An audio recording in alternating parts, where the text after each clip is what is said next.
Hello, welcome to Your Simple Golf Swing. I'm Matt. In this video, I'm going to talk to you about a power source that you're not using. I even find it in some of my students. I have to point this out to them and explain to them, hey, you're not quite getting this part right.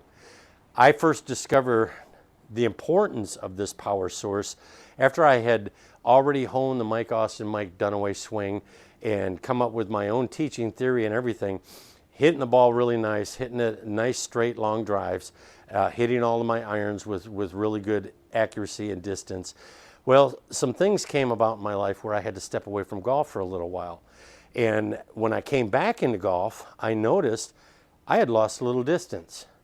Not only had I lost a little distance, I was pushing my drives to the right and I was pulling my irons to the left.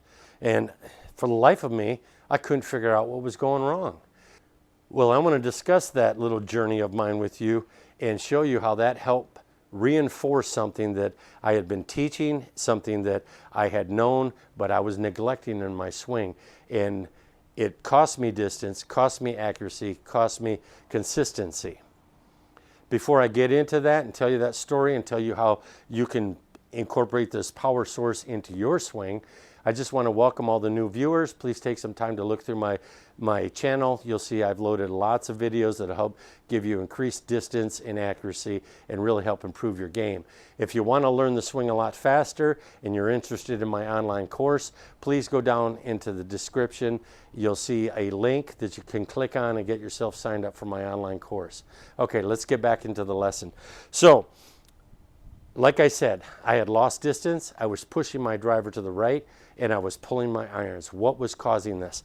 Well, at first, I tried to fix it for that push to the right. I started trying to move my arms a little faster. Well, that introduced independent arm swing, which if you're a regular viewer, you know I preach a lot against independent arm swing.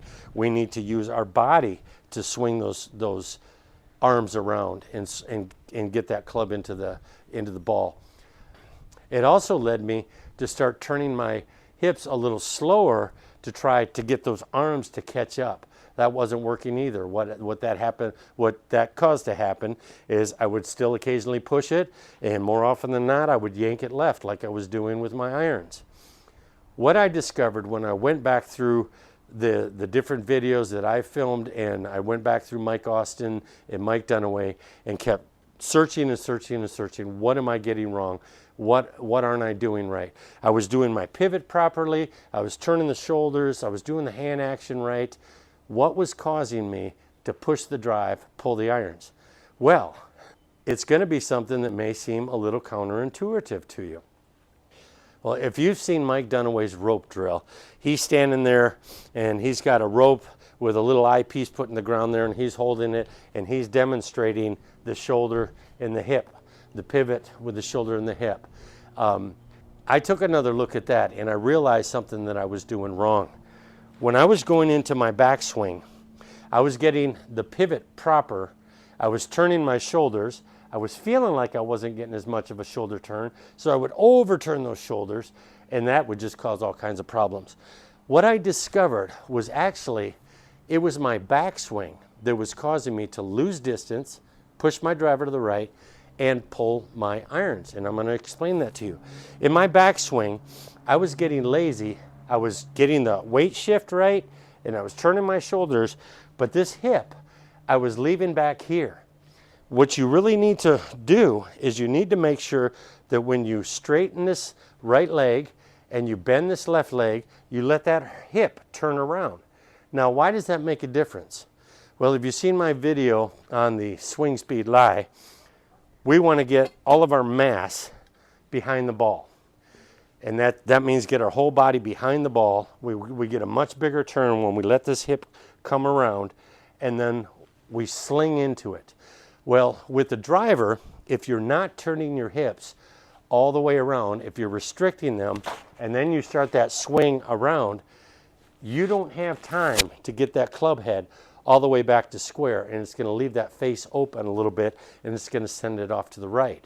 On the irons, which are much shorter clubs, what's happening here is because you're not turning all the way, your arms are coming through too fast because they're not being pulled anymore. Now it's more of an arm swing and you'll come through too fast with a closed face and you'll pull it.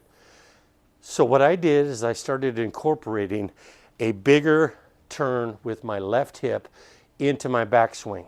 And when I started to do that, I got a lot more turn out of my shoulders, and it timed everything up more perfectly. So now when I swung around, I actually came through with a lot more velocity, a lot more acceleration coming into the ball. And that closed my club face on my driver.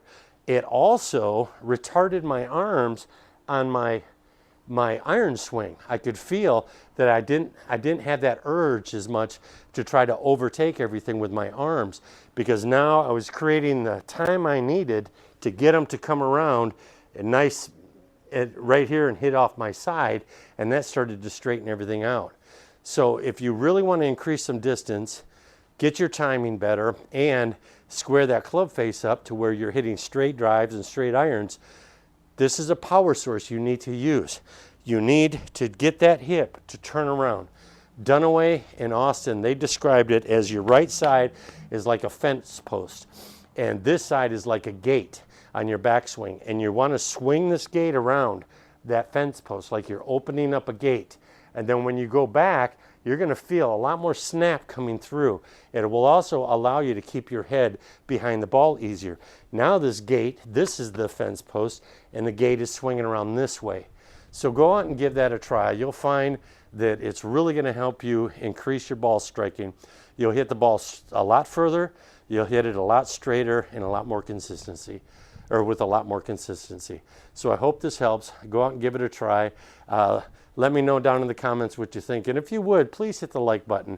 If you hit the like button, it helps send my videos out to more people, and I really appreciate that. Thanks so much for watching. Have a great day.